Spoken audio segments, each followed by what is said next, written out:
오늘 92편은 하나님 안에 거하는 사람이 어떤 모습인가에 대한 소개를 하고 있습니다. 오늘 92편의 표제를 보시면 이렇게 나오죠. 안식일의 찬송시 그랬습니다. 이 92편은 안식일 날 부르는 노래다 그런 얘기예요. 안식일을 지키면서 깨닫고 누리게 되는 행복, 그 행복이 뭐냐? 거기에 대한 노래입니다. 자, 여러분, 그럼 우리 한번 생각을 해봅시다. 안식일이란 뭐 하는 날이죠? 왜 하나님은 우리에게 안식일을 주셨죠? 쉬라고, 그죠? 먼저는 피곤한 일로부터 쉬라는 거죠. 일에 묶여있는 내 마음을 일로부터 분리시켜서 세상 생각에 꽉 붙들렸던 내가 내 마음을 자유롭게 하면서 하나님으로 내 마음을 채우라는 거죠. 그리고 하나님으로 내 마음을 채우면서 하나님과의 관계를 바르게 하고 깊은 교제를 나누라는 겁니다. 그럴 때에 어떤 일이 생기는가, 어떤 복을 누릴 수 있는가, 그것이 바로 오늘 본문의 내용입니다. 크게는 세 가지를 말씀하는데, 하나님과 나와의 관계가 회복이 되고, 두 번째는 나와 세상의 관계가 새로워지고, 세 번째는 나 자신이 어떻게 하나님 앞에 서게 되느냐 하는 문제를 다루어 주고 있습니다. 자, 먼저 하나님과 나와의 관계인데, 먼저 하나님은 어떤 분이냐 하는 건데, 우리 1절에서 3절을 한번 읽어보죠. 여호와께 감사하며 주의 이름을 찬양하고, 맞나요? 지존자여 시편금과 비파와 수금으로 여호와께 감사하며 주의 이름을 찬양하고, 아침마다 주의 인자하심을 알리며 밤마다 주의 성실하심을 베풀미 좋으니이다. 하나님이 아침마다 나에게 인자를 베푸시고 밤마다 성실함을 베푸신다. 이게 뭐냐 하면은 매일매일 하나님이 우리에게 새날을 주시고 하루를 열심히 살아간 우리 하나님의 성실함으로 붙들어 주셔서 밤을 맞이했다. 그런 얘기죠. 다시 말하면 매일매일 누리는 하나님의 은혜를 이렇게 정리하고 있는 겁니다. 다시 말하면 매일매일 하나님 은혜로 살아가는 중에 안식일을 만났다는 거예요. 그래서 이 안식일에 하나님 전에 나와서 예배하고 찬양하고 하나님으로 마음을 채우다 보니 참 이것이 얼마나 좋은지 감격스럽습니다. 이러한 믿음의 생활을 한다는 것이 얼마나 좋은 일인지 모릅니다 하고 찬송을 부르는 것입니다. 여러분, 이제 무거운 마음으로 성전에 왔지만 예배가 살아나기 시작하면서 영혼이 회복되잖아요. 그죠? 그러면서 하나님을 향한 감사의 찬송이 나오게 되고, 여기 특별히 5절 말씀에 보면은 이런 말이 나와요. 여호와여 주께서 행하신 일이 어찌 크신지요 주의 생각이 매우 깊으시니이다. 하나님의 사랑을 알게 되고 행하신 일을 배우면서 하나님에 대한 감격으로 충만해지는 겁니다. 여러분, 세상에서 살 때는 하나님 생각 안 하잖아요. 일에 파묻혀 살다가 하나님 전에 나와서 예배 드리면서 하나님께 감사하고 하나님께 감격하는 이 기쁨, 하나님을 이렇게 높이는 것이 바로 안식일에 해야 할 일이죠. 이렇게 하나님께 예배하면서 우리만 그런 거냐? 6절을 보시면 어리석은 자도 알지 못하며 무지한 자도 이를 깨닫지 못하나이다. 이건 아무에게나 주어지는 특권이 아니라는 거예요. 하나님을 알고 감격하고 찬송 부를 수 있는 것은 특별한 은총이라는 것을 말씀하고 있는 겁니다. 여러분, 애들 키워보셨죠? 애들 키워보면 하루에도 여러 번 울죠, 그죠? 으앙 하고 울어버립니다. 왜 울죠? 지 맘대로 안 돼서 울죠, 그죠? 그런데 맘대로 안 돼서 우는 아이들, 자기가 원하는 대로 부모가 해주지 않아서 그런데 부모가 아이들을 모르는 것일까요? 부모가 자식을 사랑하지 않거나 부모가 무식하기 때문에 아이들이 우는 게 아니에요. 아이들식으로 부모를 바라보기 때문에 우는 거예요. 부모는 아이들을 사랑합니다. 사랑하고 알기 때문에 아이들이 해달라는 대로 해줄 수는 없는 거죠. 부모의 뜻이 깊고 높습니다. 근데 아이들은 모르죠. 당장 요구하는 대로 안 해준다고 울고 불평을 한다 그런 말이죠. 하나님도 똑같습니다. 우리는 왜 하나님이 이렇게 저렇게 안 하실까? 지금은 이렇게 하실 때인데라고 내 나름대로의 생각이 다 있지만 하나님은 우리를 아시고 더 높은 지혜와 사랑으로 우리의 삶을 인도해 가시죠. 욥이라고 하는 사람이 고난을 만났을 때 얼마나 힘들어했어요. 죽고 싶다는 말을 끝도 없이 했습니다. 그죠? 내 고난의 마지막에 하나님을 만나고 나서는 이제야 내가 하나님을 새롭게 만난다는 고백을 하잖아요. 그죠? 하나님의 생각은 이렇게 높고 깊은 것이라는 거예요. 우리가 다 알지 못하는데 예배할 때에 하나님이 당신을 우리에게 계시해 주셔서 우리가 찬양하게 되고 하나님의 그 모든 역사에 놀라게 된다. 그것이 안식일에 이루어져야 되는 일이라는 거예요. 자, 두 번째는 세상과의 관계인데, 자, 이제 성전에 나와서 예배하고 하나님을 찬양합니다만은 세상을 바라보면 답답한 게 많죠. 왜 세상이 모양인가? 이런 생각이 들고, 왜 세상에는 고통이 많은가? 걱정도 많죠. 그런데 하나님은 악인을 어떻게 다루시는가? 7절 말씀입니다. 악인들은 풀같이 자라고 악을 행하는 자들은 다 흥왕할지라도 영원히 멸망하리이다 그랬어요. 하나님이 악인을 어떻게 다뤄요? 여기 풀이라고 하는 것은 뿌린 적이 없는데 갑자기 막 자라나서 세상을 덮는 것 같아요. 그래서 온통 세상이 풀로 덮이는 것 같은데 시간이 간 후에 보면 전부 다 배임을 당했다는 거예요. 다시 말하면 악인들은 눈으로 볼 때는 당분간은 흥왕하고 번성하는 것 같아도 이 하나님의 심판은 너무도 정확해서 그들이 싹 배임을 당할 수밖에 없더라는 거예요. 여기 9절 말씀을 보면 이렇게 나오죠. 여호와여 주의 원수들은 패망하리다. 정령 주의 원수들은 패망하리니 죄악을 행하는 자들은 다 흩어지리다. 세상을 보면 악이 승리하는 것 같지만 믿음의 눈으로 보면 악은 하나님 앞에 반드시 심판을 당한다는 거예요. 그래서 하나님의 백성들이 세상을 보면서 낙심하면 안 된다는 거예요. 성전에서 하나님을 만나고 찬양하고 세상이 비록 내 눈에는 정말 썩어 들어가는 것 같고 다 무너질 것 같아도 역사를 주관하시고 세상을 다스리시는 분은 하나님이고 저놈 악인들 저거 왜 저렇게 두나 하지만 하나님이 다 심판하신다. 그러니까 세상을 바라보면서 분노하지도 말고 좌절하지도 말고 닮아가지도 말고 끝까지 하나님 바라보며 너의 길을 걸어가야 한다. 그런 얘기입니다. 바른 예배를 드릴 때에 세상을 닮지 않고 좌절하지 않고 낙심하지 않을 수 있는 거다. 그런 얘기죠. 자, 마지막으로 이제 세 번째. 그렇다면 나는 하나님 안에 있는 나는 어떻게 될 것인가? 자기가 어떻게 되기를 바라는가가 설명되고 있어요. 12절인데 같이 한번 읽어봅시다. 의인은 종려나무같이 번성하며 레바논의 백향목같이 성장하리로다. 두 가지 나무가 나오죠. 어떤 나무가 나와요? 종려나무와 백향목. 이스라엘 사람들이 가장 좋아하는 거죠. 종려나무는 승리의 상징입니다. 승리의 상징. 종려나무가 아주 크게 자라는데 한 20m까지 자란다고 그러죠. 예수님께서 예루살렘에 들어오셨을 때 사람들이 호산나부서 막 흔들었죠. 나뭇가지. 무슨 나무예요? 종려나무 가지를 흔들면서 호산나 하고 외쳤어요. 왜 종려나무 가지 흔들었죠? 종려나무는 승리의 상징입니다. 그죠? 그래서 마라톤에서 우승한 사람에게 월계관을 씌워주잖아요. 그죠? 월계관은 종려나무 가지로 만드는 거예요.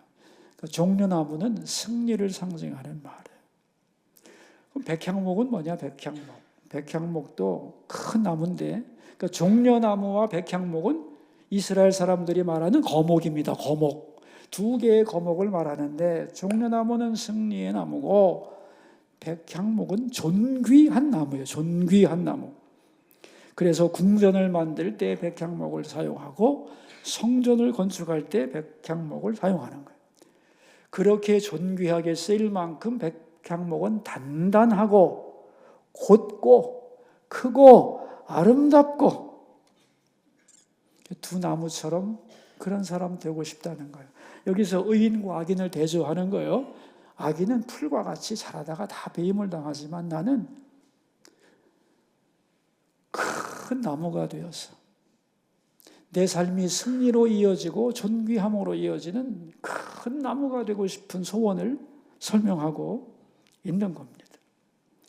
그러니까 예배 드리러 가기 전에는 아마도 이 사람의 마음을 짐작해 본다면 세상에 찌들고 분노하고, 그죠? 좌절하고 그런 마음으로 성전에 갔던 것 같아요. 가서 예배하고 찬양하면서 하나님에 대한 감격이 회복되고 세상을 이길 힘을 받으면서 나는 저렇게 잡초처럼 살지 않을 거야.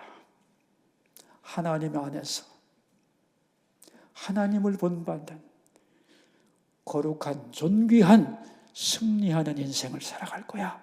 고백하면서 하나님 나 그런 나무처럼 살게 하옵소서, 이렇게 기도하고 있는 겁니다.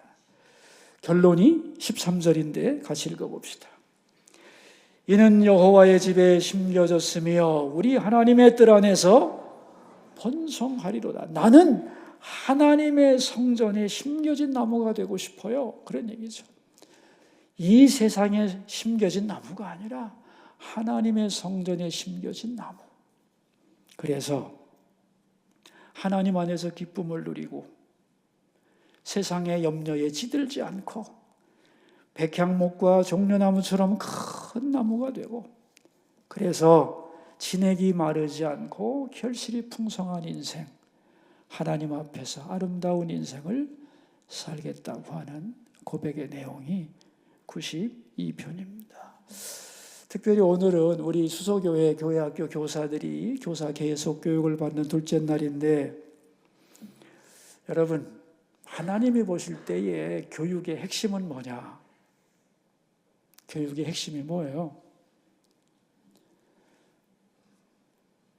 교육의 핵심은 하나님을 가르치는 거예요.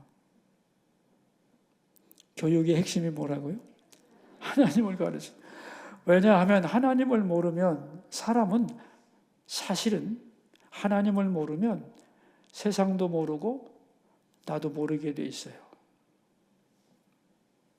내가 어디서 와서 무엇을 하다가 어디로 가는지도 모르게 돼 있어요. 인간의 기원과 목표를 모르게 되어 있어요. 성경 용어로 말한다면 나의 알파와 오메가를 모르게 되어 있어요. 그래서 존재 의미와 목적을 모르는 장님 인생이 될 수밖에 없는 거예요. 진정한 나를 알고 세상을 알고 하나님을 알려면 뭘 배워야 되느냐? 하나님 교육이 이루어져야 돼요. 그래서 이스라엘 교육의 넘버원이 뭐냐면 하나님을 가르칠 것, 그렇게 나와 있어요. 무엇보다도 하나님을 가르쳐야 된다. 그래야 사람이 되는 거다. 그런 얘기죠. 그 학교에서 선생님들이 한 20년 이렇게 가르치고 나면 은퇴할 때 국가에서 훈장을 줍니다. 그죠? 왜냐하면 교육의 가치가 소중하기 때문에. 왜냐하면 교육의 가치가 왜 소중하냐 하면은 한 사람의 인생을 바꿔놓을 수 있거든요. 올바른 가치관을 가르침으로써 한 사람의 삶을 바꿀 수 있을 만큼 교육의 힘이 강한 거기 때문에 교육에 종사하는 사람들에게 훈장을 줘요. 근데 그 세상 교육, 그거보다 더 귀한 하나님을 가르치는 교육에 대해서는 세상은 그 가치를 모르잖아요. 근데 하나님은 아시는 거죠. 하나님을 가르친다는 것이 얼마나 중요한 것인지. 우리 교사들은 하나님을 어린 생명들에게 가르치는 정말로 귀중한 사명을 받으셨는데, 그렇다면 하나님을 가르치는 교사는 어떤 사람이어야 하느냐 하는 거예요. 자, 하나님을 가르치려니까 하나님을 알아야 되겠죠. 맞죠? 하나님을 알아야 돼요. 근데 하나님을 머리로 알고 이론적으로만 알면 안 돼요. 하나님을 알되 하나님께 감격하는 사람이 되어야 해요. 그게 교육의 아주 중요한 요소예요. 하나님의 은혜와 사랑에 대하여 내가 먼저 감격하는 존재가 되어야 되는 거죠. 그렇게 될 때 우리 자신이 세상을 닮아가지 않고 세상을 보며 낙심하지 않게 되고 분노하지 않게 되고 우리 자신이 여호와의 집에 심겨진 거목이 될 수 있는 거죠. 저는 우리 모든 교사들이 하나님을 알되 하나님께 감격하고 세상을 따라가지 않고 여호와의 집에 심겨진 여러분 자신이 백향목이 되고 종려나무가 되기를 축원합니다. 자, 이제 여러분, 그럼 이제 우리가 가르치는 학생들에 대해서 한번 생각을 해봅시다. 내가 맡은 어린이들은 누구냐 하는 거예요. 우리에게 맡겨준 이 교회로 보내어진 이 어린 생명들은 하나님의 성전에 심겨지기 원하는 아름다운 묘목들이죠. 그죠? 자, 하나님이 이들을 잘 길러서 큰 나무로 자라게 해서 하나님을 영화롭게 하고 이 세상을 변화시키기를 원하는 너무나도 소중한 나무이며 묘목이란 말이죠. 묘목. 그런데 이 어린 나무들을 성전에 심겨진 나무가 되게 하려면 우리 교사들이 어떻게 해야 되느냐 하는 거예요. 세 가지만 말하려고 합니다. 첫째는 뭐냐 하면은 이 아이들을 사랑으로 영접해 줘야 돼요. 여러분, 묘목을 다른 곳에 심어 보신 적이 있나요? 어린 묘목을 다른 데 옮겨 심으면 조심해야 될 것이 한두 개가 아닙니다. 왜냐하면 토양이 다르기 때문에 정성과 사랑으로 돌보지 않으면 말라 죽어요. 아이들이 교회에 왔는데 이 교회 하나님의 성전에서 뿌리를 내리기 위해서는 맨 먼저 받아야 될 게 뭐냐면 관심과 사랑이에요. 관심과 사랑을 받지 않고 거기서 뿌리 내릴 수가 있을까요? 없어요. 그러니까 무엇보다도 선생님들은 학생들을 사랑으로 영접해 줘야 합니다. 우리 교회에 이제 성도가 새로 오시잖아요. 오시면 우리 교인이 됐는데 이 교인이 됐다고 해서 하나님의 성전에 심겨지는 건 아니에요. 심겨진 거지만 더 안전한 모판이 있어요. 그게 뭐냐면 구역예배예요. 그래서 대예배를 잘 드리고 구역예배를 함께 드리는 사람은 좀 더 성전에 심겨진 존재가 돼요. 아이들도 마찬가지입니다. 교회 와서 예배 드리지만 선생님의 품 안에서 사랑을 받고 관심과 보호를 받을 때에 이 어린 나무는 하나님의 교회 성전에 심겨져서 뿌리를 내릴 수 있다는 걸 반드시 기억해야 하고, 그래서 맨 먼저 아이들에게 해줄 건 뭐냐 하면은 사랑으로 영접해 주는 거예요. 그게 우리 교사들이 해 주셔야 할 일입니다. 두 번째 해야 할 일이 뭐냐면은 이 아이들에 대하여 단정을 하지 말아야 돼요. 얘가 어떤 애구나, 얘는 굉장히 똑똑하구나, 얘는 애가 좀 발육이 느리구나, 얘는 좀 나쁜 아이구나, 이런 못된 버릇이 있구나, 이런 것에 대해서 너무 일찍 판단하고 그 아이에 대하여 결론을 내리면 그 아이는 선생님의 시각에 의해서 제한을 당해요. 그럼 선생님도 그 아이의 더 깊은 부분을 보지 못하게 되고 그 아이에 대한 선생님의 말이 그 아이의 가치관을 규정해 버립니다. 그럼 그런 아이가 되는 거예요. 거기에 생각이 고정된다는 거죠. 그러니까 아이들을 우리가 기를 때에 아이들에 대하여 너무 빨리 결론을 내리면 안 돼요. 사랑으로 돌보면서 기다려줘야 돼요. 기다려줘야 돼요. 여러분, 대기만성이란 말 있죠. 무슨 뜻이에요? 대기만성. 큰 그릇은 만성, 늦게 이루어진다. 그런 뜻이죠. 그죠? 이 말이 무슨 소리인지 아세요, 여러분? 자, 인간을 우리 그릇으로 한번 비교해 봅시다. 그릇에는 작은 그릇도 있고 중간 그릇도 있고 큰 그릇도 있겠죠. 예를 들면 아주 종지만한 그릇이 하나 있다고 하자. 종지, 요만한 종지, 간장 종지. 그런가 하면 대접 정도 되는 이제 중간 그릇이 있다 하고, 세 번째는 드럼통 같은 큰 그릇이 있다고 합시다. 자, 그 그릇에다가 정보를 줍니다. 예를 들면 10개의 정보를 이 그릇에 담았습니다. 그러면 작은 종지는 10개로 그릇이 꽉 차는 거예요. 10개의 정보가 그 작은 그릇 속에 들어가서 서로 상호작용을 일으키면서 그 안에서 하나의 시스템이 완성되고, 그래서 그 작은 종지에 가치관이 형성이 됩니다. 작은 그릇일수록 작은 정보에 의하여 그 작은 정보가 결합되어 하나의 완성된 시스템을 갖추게 돼 있어요.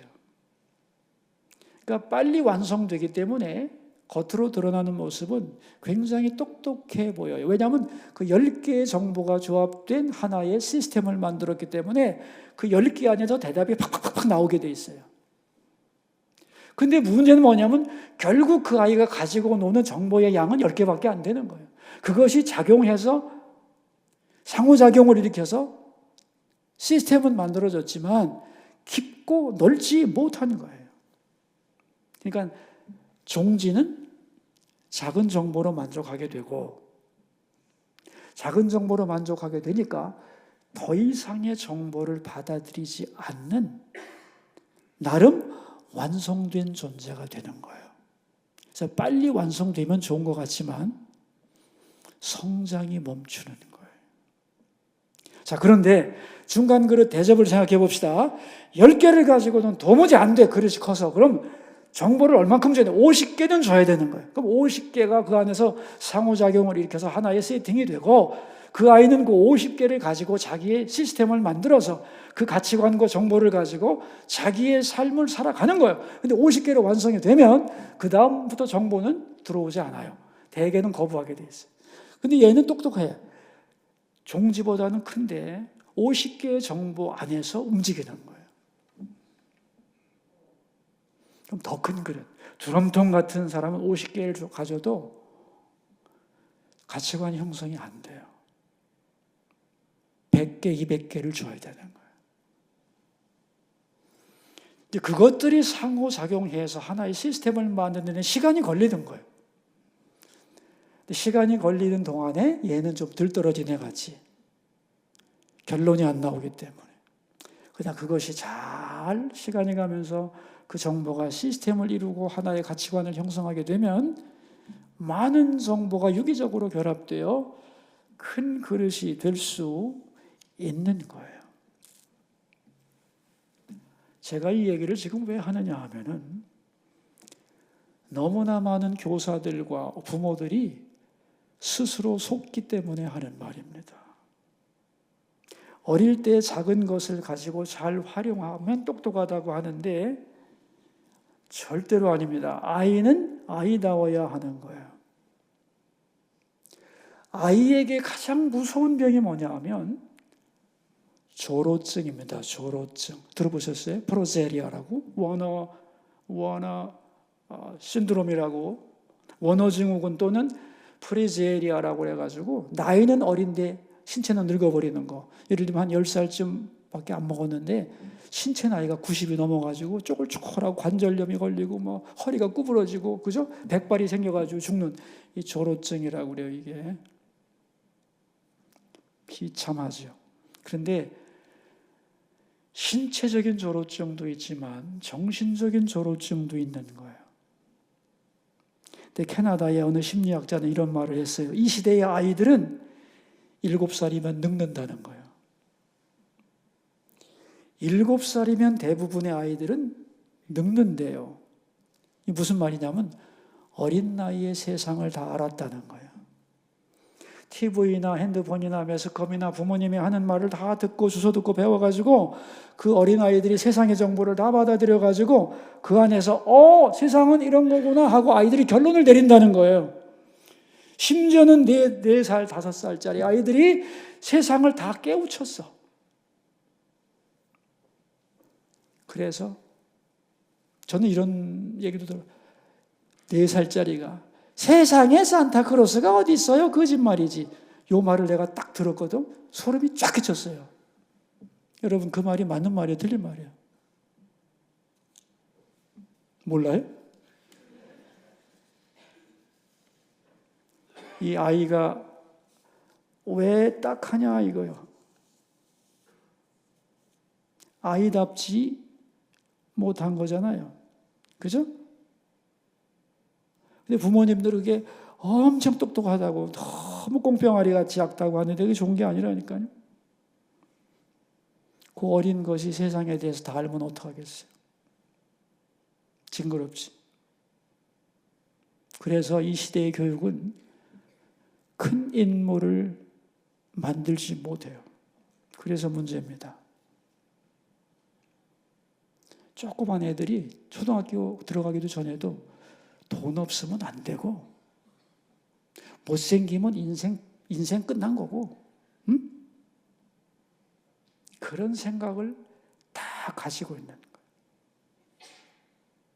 그런 가치관이 형성이 되면 웬만하면 깨뜨릴 수가 없는 거예요. 그 가치관에 아이가 스스로 갇혀서 한평생 그렇게 살아가는 거예요. 공부 못하면 다 글렀어. 네 인생은. 딱 박히죠. 더 이상 다른 것이 박히지 않죠. 그러니까 공부 못하면 살아봤자 필요 없는 거예요. 죽어버리는 거예요. 이게 똑똑해서 그런 거예요. 여러분, 그래서 이 조로증이 무지하게 무서운 겁니다. 정신적 조로증. 근데 이 조로증을 사람들이 똑똑하다고 칭찬하고 좋아한다니까 안 된다는 거예요, 그게 절대로.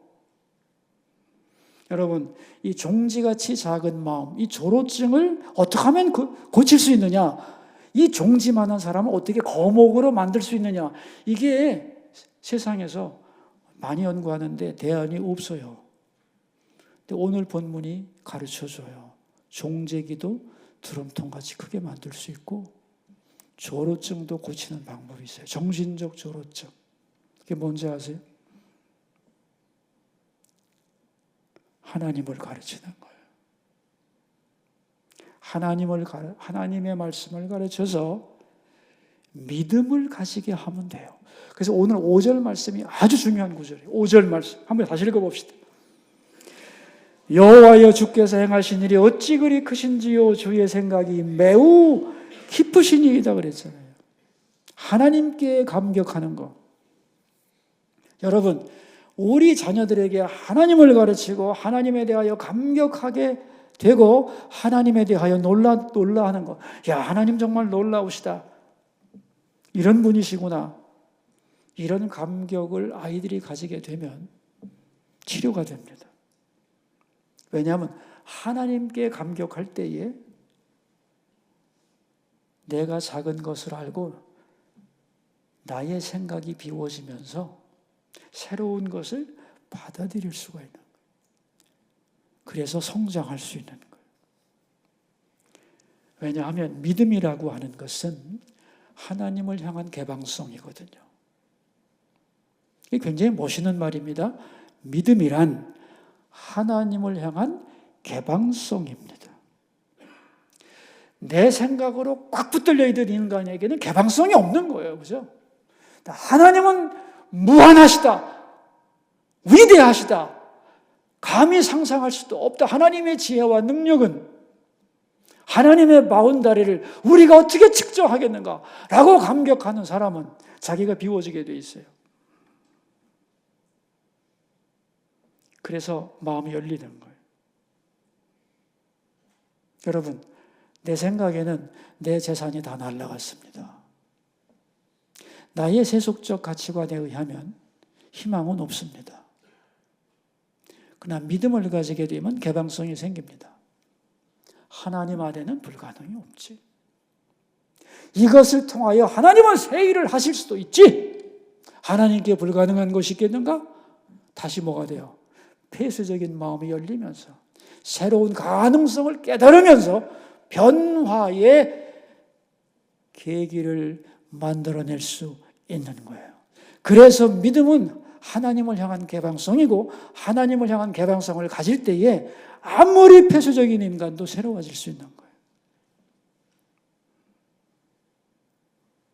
그래서 믿음이라고 하는 것은 영혼 구원을 받는 데만 필요한 가치가 아닙니다. 인생을 제대로 바라보고 인생을 제대로 사는데도 꼭 필요한 소중한 가치관인 거죠.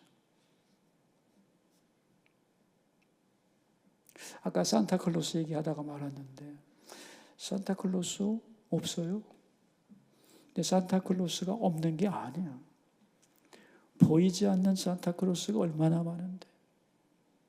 제가 만난 보이지 않는 산타클로스, 여기 이렇게 빨간 모자에 뭐 흰 방울 달고 뭐 자루에다가 초콜릿 담은 정도의 수준의 산타클로스가 아니라 정말 나를 사랑해주고 헌신해주고 보이지 않는 가운데서 기도해주고 도와주는 산타클로스보다 더 훌륭한 진정한 의미의 산타클로스가 세상에 얼마나 많아요. 그죠? 그래요, 안 그래요? 산타클로스가 어딨어? 라고 생각하는 요 생각이라고 하는 것이 얼마나 작은 종재기에 속한 건데, 이게 다라고 믿고 사는 사람의 인생이 얼마나 황폐해지겠냐 말이에요. 그러니까 우리가 믿음을 가진다는 것, 하나님을 향한 개방성을 가진다는 게 그렇게도 중요한 것이고, 이게 어디서 나오는 거냐? 하나님을 배우며 감격하는 것, 하나님을 배우며 찬송하는 것이 여러분 우리의 폐쇄된 마음을 열어가는 대단한 능력이라는 걸 기억할 필요가 있어요.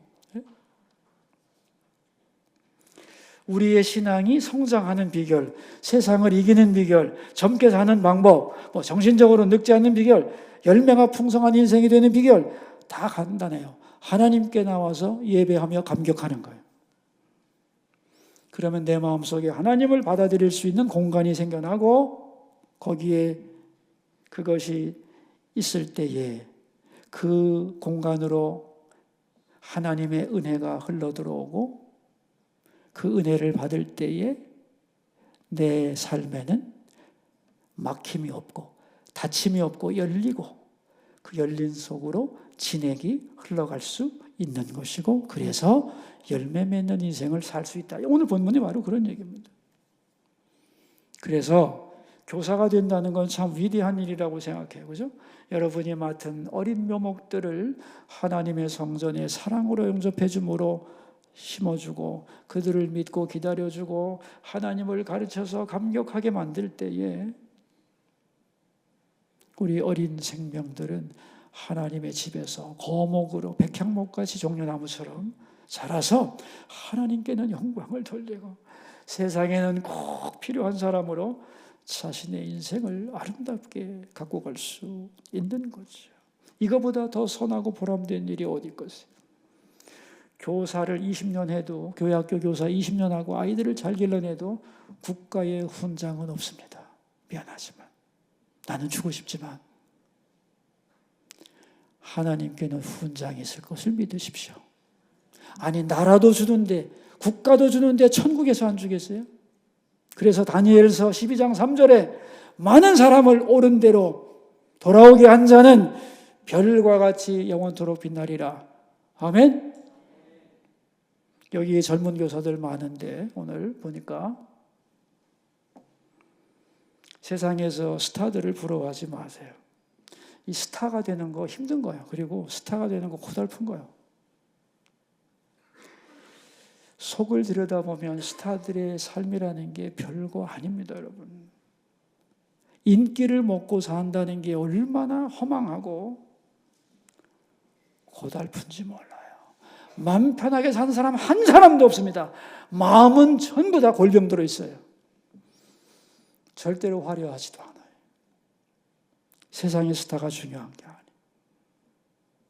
하나님이 보시는 스타가 돼야지, 그죠? 하나님 볼 때 스타가 돼야지.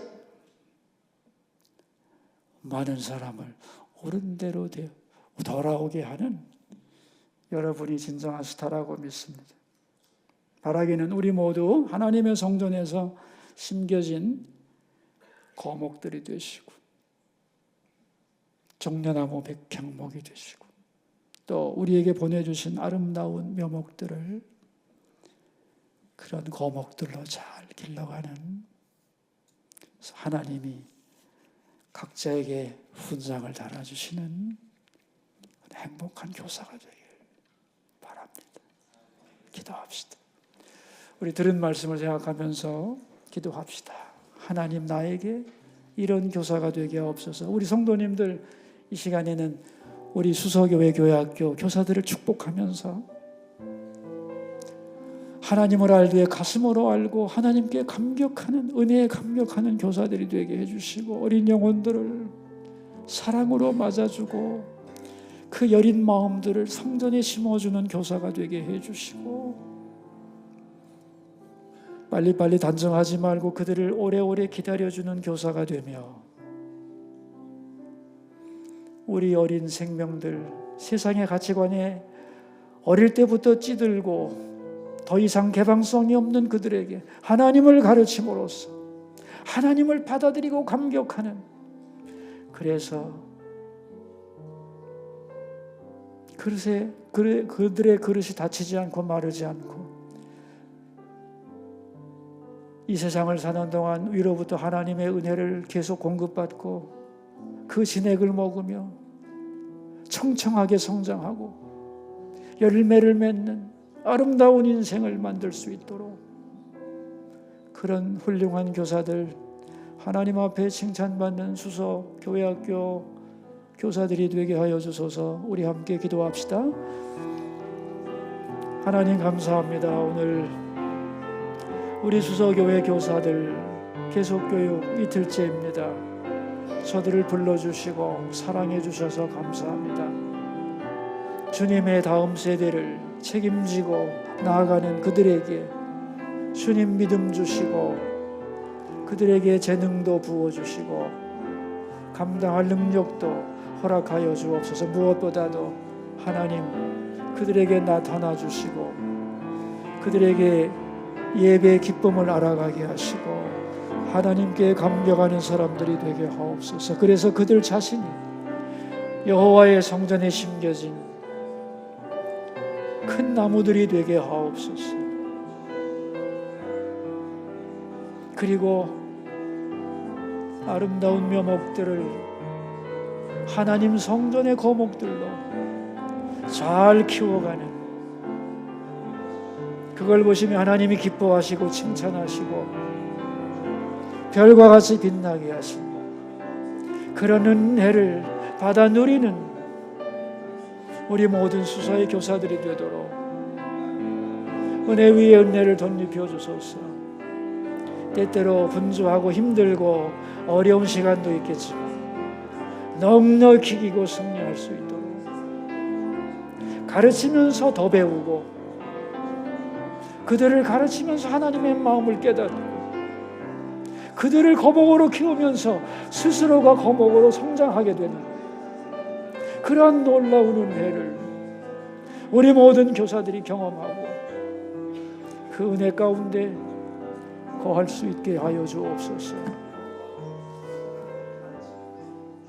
존귀하신 예수님의 이름으로 기도하옵나이다.